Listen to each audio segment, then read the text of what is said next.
Hi everyone, welcome to my channel education file. और इस video में हम पढ़ने वाले हैं बीएड के असेसमेंट फॉर लर्निंग सब्जेक्ट से ऑनलाइन एग्जामिनेशन सिस्टम के बारे में, क्वेश्चन बैंक्स के बारे में एंड ओपन बुक सिस्टम के बारे में। तो ये पर्टिकुलर टॉपिक है एमडीयू के लिए, ठीक है, और हरियाणा में जो भी यूनिवर्सिटीज़ हैं जहाँ पे बीएड है, तो जिसके भी असेसमेंट फॉर लर्निंग है सेकेंड ईयर में, उसमें ये थर्ड यूनिट में है। और बहुत सिंपल सा टॉपिक है, जल्दी से पढ़ते हैं इसके बारे में। नाम से ही कईयों को पता होगा क्या चीज़ें हैं ये, तो कुछ को नहीं पता होगा क्योंकि बहुत सारे बच्चे नॉन अटेंडिंग होते हैं, तो उनके लिए एक हेल्प हो जाएगी।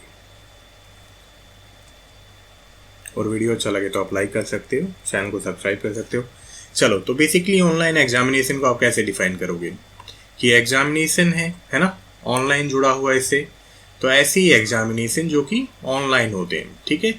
तो ऑनलाइन एग्जामिनेशन सिस्टम है ही क्या, जिसको डिफाइन किया जा सकता है कि जिनको सॉफ्टवेयर्स के जरिए और इंटरनेट की मदद से कंडक्ट करवाया जाता है, ठीक है। अब सॉफ्टवेयर में बहुत सारे सॉफ्टवेयर हो सकते हैं, कुछ कस्टम मेड हो सकते हैं, कुछ फ्री हो सकते हैं, जिसको स्कूल या कॉलेजेस या इंस्टीट्यूट यूज कर सकता है।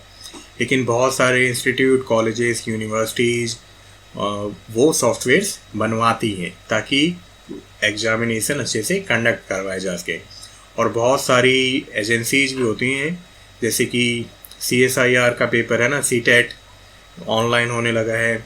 और भी बहुत सारे पेपर होते हैं SSC के, है ना, जो भी जॉब्स के एग्जामिनेशन होते हैं वो सभी किस तरह के होते हैं, ऑनलाइन होते हैं। तो उनके लिए पर्टिकुलर सॉफ्टवेयर होते हैं जो कि पर्टिकुलर अथॉरिटी उसको डिज़ाइन करवाती है, ठीक है। अब होता क्या, इसमें सॉफ्टवेयर करती क्या है, क्वेश्चंस को डिजाइन करती है। और डिजाइन भी क्या करती है, उसमें सेट ऑफ क्वेश्चंस होते हैं, डाटा बैंक होता है। तो जब भी एग्जामिनर उसको लेता है तो उसी के अकॉर्डिंग क्वेश्चंस आ जाते हैं। एग्जाम्स को कंडक्ट करवाती है, कंडक्ट है यहाँ पे। और इवेल्युएशन भी ऑनलाइन ही होता है और बहुत ज़्यादा ईजी है इवेल्युएशन इसमें, ठीक है। मूल्यांकन बहुत ज़्यादा ईजी है क्योंकि सेट ऑफ रूल हैं, स्टैंडर्डाइज प्रोसेस है, तो इवेल्युएशन जल्दी हो जाता है। अगर कम बच्चे हो तो रिजल्ट जल्दी आ जाता है। लेकिन बहुत सारे बच्चे हैं देन उसमें भी ऑनलाइन प्रोसेस में भी टाइम लगता है।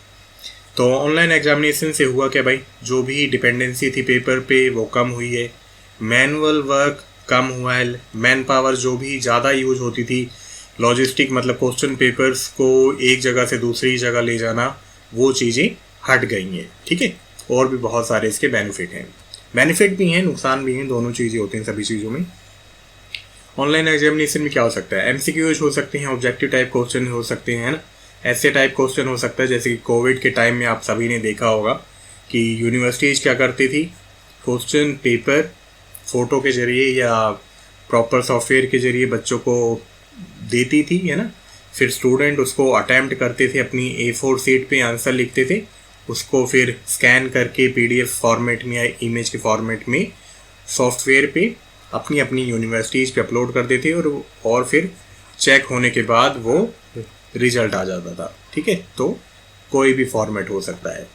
अब ऑनलाइन एग्जामिनेशन स्टार्ट ही क्यों हुई, ऐसा नहीं है अभी स्टार्ट हुआ ऑनलाइन एग्जामिनेशन, काफ़ी दिनों से, मतलब काफ़ी सालों से स्टार्ट है। क्यों हुआ, क्योंकि भाई करंट सिनारियो भी ऐसा है और फ्यूचर के नीड को देखते हुए ऑनलाइन एग्जामिनेशन स्टार्ट किया गया। क्योंकि बहुत सारे बच्चे हैं जो कि पर्टिकुलर टाइम में एग्ज़ाम नहीं दे सकते हैं, तो उनके लिए ODES मतलब ऑन डिमांड एग्जामिनेशन सिस्टम, कि जब उनको एग्ज़ाम देना हो वो स्टार्ट किया जा सके। ODES में क्या होता है, क्वेश्चन बैंक का पूरा डाटाबेस होता है और जब भी स्टूडेंट उसको अटैम्प्ट करता है उसके अकॉर्डिंग वो क्वेश्चंस आ जाते हैं और रिजल्ट भी बहुत जल्दी आ जाता है, ठीक है। ये इग्नू में और नियोस में फॉलो होता है पहले से ही, उस पर अलग से वीडियो है, आप जाके ODES के बारे में पढ़ सकते हो क्योंकि ये भी थर्ड यूनिट में पार्ट है। मेरिट्स क्या हैं, मेरिट्स ये हैं कि भाई वर्ल्ड वाइड कहीं से भी एडमिनिस्ट्रेट किया जा सकता है, कहीं से भी बच्चा उसको अटैम्प्ट कर सकता है। प्रॉपर कंडीशन होती हैं, कैमरा आपको ऑन रखना पड़ता है, तो वो सब कुछ देखते रहते हैं जो भी अथॉरिटी है ना। कॉस्ट इफेक्टिव है इन द सेंस, मतलब मैन पावर उतनी ज़्यादा नहीं है, पेपर यूजेस नहीं है, तो इफ़ेक्टिव है। चीटिंग या डिस्क्रिपेंसीज कम होती हैं, लेकिन इंडिविजुअल या लोग बहुत चालाक होते हैं, सातिर होते हैं, कई बार वो वैसे मेथड ढूंढ लेते हैं नकल के। लेकिन हाँ, जो पेपर वाला क्वेश्चन मतलब क्वेश्चन पेपर होता था जिसमें पेपर यूज होते थे, उससे तो कम ही चीटिंग होती है, ठीक है। क्वेश्चंस डिफरेंट हो सकते हैं डिफरेंट लर्नर्स के अकॉर्डिंग, तो नकल के भी चांस या चीटिंग के चांस कम हो जाते हैं। इवैल्यूएशन फास्ट है, रिजल्ट भी जल्दी आ जाता है। तो ये कुछ बेनिफिट हैं, आपके मन में जो भी आए आप लिख देना। डीमेरिट क्या है? इंटरनेट चाहिए स्मूथ, है ना, सॉफ्टवेयर प्रॉब्लम हो सकती है, बिल्कुल हो सकती है, टेक्निकल स्टाफ चाहिए, है ना, डिवाइस चाहिए टेस्ट को लेने के लिए, और उन डिवाइस को यूज करना भी आना चाहिए, क्योंकि जब कोविड के टाइम पे पेपर हो रहे थे ऑनलाइन तो काफ़ी बच्चों को डॉक्यूमेंट स्कैन करना, उनको पीडीएफ में कन्वर्ट करना, उसमें दिक्कत हो रही थी। तो एक बेसिक टेक्निकल स्किल भी होनी चाहिए। तो ये कुछ डीमेरिट्स हैं। चलो देन है क्वेश्चन बैंक। तो बेसिकली क्वेश्चंस क्या होते हैं भाई? सबसे ज़रूरी माध्यम है लोगों के सोच के बारे में जानने का, है ना, उनकी इंटरपर्सनल कम्युनिकेशन को और ज़्यादा एनहेंस करने का। क्वेश्चंस पूछे ही क्यों जाते हैं? क्योंकि किसी इशू के बारे में, आइडिया के बारे में, और कुछ इंटरेस्टिंग हो रहा है या नहीं हो रहा उसके बारे में जाना जा सके। ठीक है। क्वेश्चन बैंक में क्या होता है? क्वेश्चन बैंक बेसिकली डाटाबेस है जिसमें बहुत सारे क्वेश्चंस हो सकते हैं पर्टिकुलर लेवल के अकॉर्डिंग, पर्टिकुलर फील्ड के अकॉर्डिंग। सपोज 5th क्लास का क्वेश्चन बैंक होगा तो उसमें 5th क्लास से रिलेटेड होंगे, है ना। 10th क्लास का होगा तो उसमें 10th से रिलेटेड क्वेश्चंस होंगे, डाटाबेस होगा। साइंस के, एसएसटी के, हिंदी के, इंग्लिश के, सभी सब्जेक्ट के उसमें क्वेश्चन होंगे, बहुत सारे क्वेश्चंस होंगे। ठीक है। अब उनकी टाइप हो सकती है अलग अलग हो, एमसीक्यूज हों, शॉर्ट आंसर क्वेश्चंस हों, लॉन्ग या ऐसे टाइप क्वेश्चंस हो, ट्रू फॉल्स क्वेश्चंस हों, या वेरी शॉर्ट क्वेश्चंस हों जो कि 1 नंबर में आते हैं। ठीक है। अब ये इससे होता क्या है? तो ये टीचर्स के लिए भी बहुत ज़्यादा हेल्पफुल है, क्योंकि जब प्रैक्टिस करवानी हो तो टीचर भी क्वेश्चन बैंक को देख सकता है, बच्चों को तैयारी करवा सकता है, प्रैक्टिस करवा सकता है। जो एग्जामिनर्स हैं, जो क्वेश्चन पेपर सेट करते हैं, उनके लिए हेल्प मिल जाती है। स्टूडेंट के लिए भी हेल्प मिल जाती है कि पर्टिकुलर पैटर्न जानने में मदद मिलती है कि किस तरह से क्वेश्चंस आएंगे एग्जाम में। क्लियर? इम्पोर्टेंस क्या है? तो बच्चों को हेल्प करता है कि पैटर्न पता चल जाए क्वेश्चंस का, एक आइडिया देता है कि डिफरेंट टाइप ऑफ क्वेश्चन कैसे पूछे जाएंगे सिलेबस में से या उनका जो भी कोर्स है। हेजिटेशन दूर करता है ना। कई बार होता है कि भाई क्वेश्चन कैसे आएंगे, तो वो हेजिटेशन दूर हो जाती है।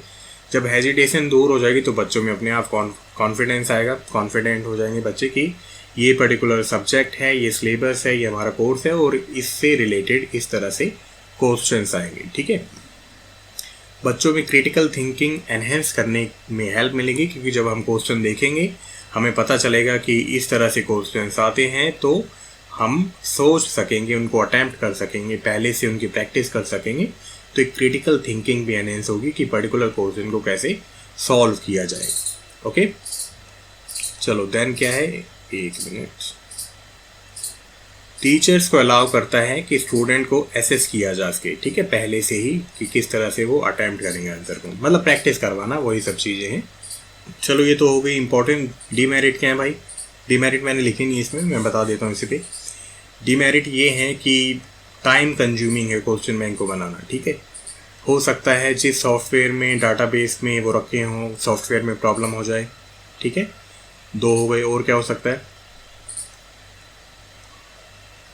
एक मैकेनिकल लर्निंग कोच कर देगा, क्योंकि बच्चे उन्हीं क्वेश्चंस को प्रिपेयर करेंगे जो कि एग्जाम्स में ज़्यादा आते हैं। तो ये एक ड्रॉबैक है, और बच्चों को ये भी लगेगा कि ये पर्टिकुलर क्वेश्चन बहुत बार रिपीट हुआ है, इसी को प्रिपेयर कर जाएंगे, सारा सिलेबस वो नहीं पढ़ेंगे। तो ये कुछ ड्रॉबैक्स है।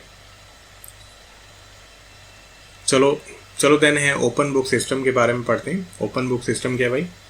इसमें क्या होता है, जो भी एग्जामिनेशन होता है, टेस्ट होता है, असेसमेंट होता है, इसमें जो एग्जामिनर हैं वो बच्चों को, स्टूडेंट को अलाउ करता है कि वो अपने बुक से, अपने नोट से, किसी भी रिटर्न मटेरियल से, या जो भी परमिटेड रिटर्न मटेरियल है उसको यूज कर सकें। ठीक है, तो यहाँ पे टीचर देखना क्या चाहता है कि जब हमने बच्चों को कह दिया कि भाई आप बुक्स यूज कर सकते हो एग्ज़ाम को करने के लिए, अपने टेस्ट को करने के लिए, तो यहाँ पे जो एग्जामिनर है, जो टीचर है, वो बच्चों की क्रिएटिविटी को देखना चाहता है कि किस तरह से वो पर्टिकुलर बुक में से कंटेंट पढ़ के एग्ज़ाम में कैसे अटेम्प्ट करते हैं। ओके, ये बच्चों की एबिलिटी को भी सर्च करता है, मतलब टेस्ट करता है कि किस तरह से वो इन्फॉर्मेशन को ढूंढ रहे हैं पर्टिकुलर बुक में, नोट्स में या रिटर्न मटेरियल में, और किस तरह से वो पर्टिकुलर चीज़ को लिखने वाले हैं, एक्सप्लेन करने वाले हैं। ये क्या है ना, लॉ के स्टूडेंट के लिए स्टैटिस्टिक में बहुत ज़्यादा यूज होता है, क्योंकि वहाँ पे बहुत सारे लॉज होते हैं, एक्ट होते हैं, है ना। तो वहाँ पे अलाउ किया जाता है ओपन बुक एग्जामिनेशन या ओपन बुक सिस्टम के लिए, ताकि वो उन एक्ट को पढ़ सकें और अपनी लैंग्वेज में उसको लिख सकें। ठीक है, तो दो तरह के ओपन बुक एग्जाम हो सकते हैं। एक हो सकता है ट्रेडिशनल सिट डाउन या लिमिटेड टाइम एग्जाम, जो कि क्लासरूम में होगा। दूसरा है take home open book exam. Simple सा नाम में ही सब कुछ है ना। ये क्या है, वहीं पे देना पड़ेगा आपको, वहीं पे आप मतलब एग्जामिनेशन हॉल में आप ओपन बुक एग्जाम देंगे। और ये क्या है, टेक होम, कि घर पे ले जाओ, अच्छे से ढूंढ के उसको अटैम्प्ट करो। ठीक है, पहले आपने होता भी है कि टीचर कई क्वेश्चन लिखवा देता है और हमसे कहता है कि इसको घर से लिख के लाना। तो उसका मकसद क्या है कि हम बुक में जाके उसको ढूंढें, कहाँ पे उस पर्टिकुलर क्वेश्चन के बारे में लिखा गया है, उसको पढ़ें और उसको फिर अटैम्प्ट करें यहाँ पे अपनी लैंग्वेज में। ठीक है, चलो एडवांटेजेस क्या हैं। तो एग्जामिनर क्या है, डिफरेंट क्वेश्चन दे सकता है डिफरेंट स्टूडेंट को, है ना। नकल के चांस बिल्कुल कम हो जाएंगे। हर एक बच्चा जो भी क्वेश्चंस हैं उनका आंसर है अपनी लैंग्वेज में लिखेगा। ठीक है, ये क्या करता है, बच्चों की जो फाइंडिंग या ढूंढने की स्किल है ना, और आंसर करने की स्किल है, उसको एनहेंस करेगा। लेकिन टीचर की भी ड्यूटी बनती है कि ये ध्यान रखे कि बिल्कुल कॉपी नहीं कर ले रहे हैं वो। स्टूडेंट को अलाउ करता है कि जो भी आंसर हैं वो इंफॉर्मेशन में से कैसे निकालता है। रॉट लर्निंग को डिस्करेज करता है ये, है ना, क्योंकि हमें रटना नहीं है, हमें बस उसको एज ए सोर्स मान के उसमें से चीज़ें लिखनी है अपनी लैंग्वेज में। ये उन बच्चों के लिए बहुत ज़्यादा हेल्पफुल है जिनको चीज़ें मेमोराइज करने में मुश्किल होती है और वो चीज़ें लिख सकते हैं अपनी लैंग्वेज में। ठीक है, तो उन स्टूडेंट के लिए काफ़ी हेल्पफुल है ये। चलो देन क्या है डिसएडवांटेज। ये है डिसएडवांटेज कि बच्चे डायरेक्टली बुक का ही टेप सकते हैं, मतलब बुक की ही कॉपी कर सकते हैं और वही कंटेंट लिख सकते हैं। तो वहाँ पे टीचर को हमेशा चेक करना चाहिए। स्टूडेंट क्या करेंगे, स्टूडेंट पढ़ना ही छोड़ देंगे और बुक पे ही डिपेंड हो जाएंगे कि ओपन बुक सिस्टम है और बुक से ही देख के उस टाइम लिख देंगे। ठीक है, तो चीज़ें हो सकता है समझने में वो उतनी ज़्यादा एफर्ट ना दिखाएं। बच्चों को ज़्यादा डेस्क स्पेस चाहिए, क्योंकि बुक भी रखेंगे, रिटन मटेरियल रखेंगे, तो ये चीज़ें कई बार बहुत ज़्यादा बड़े लेवल पे तो नहीं इफेक्ट करेंगे, लेकिन जहाँ पे इन चीज़ों की समस्या है वहाँ पे ज़रूर ये चीज़ें अफेक्ट करती हैं। ठीक है, अरेंजमेंट करनी होगी बुक्स के लिए, है ना, सभी के लिए। और कई बच्चे हो सकता है इस पर्टिकुलर सिस्टम से अवेयर ना हो, उन्हें पता ही ना हो कि भाई ओपन बुक सिस्टम कैसे होता है। मतलब स्टार्टिंग में देंगे तो ऑफकोर्स दिक्कत होगी, लेकिन टाइम के साथ वो चीज़ें चलती रहेंगी तो उनको प्रैक्टिस हो जाएगी। तो ये कुछ डीमेरिट्स हैं, डिसएडवांटेजेस हैं, और आपको जो भी अपने अकॉर्डिंग लगता है ना आप लिख दिया करो। मेरा मकसद ये होता है कि बस आपको एक आइडिया मिल जाए कंटेंट के बारे में। तो इन वीडियो में इतना ही था। आई होप आपको अच्छे समझ में आ गया होगा।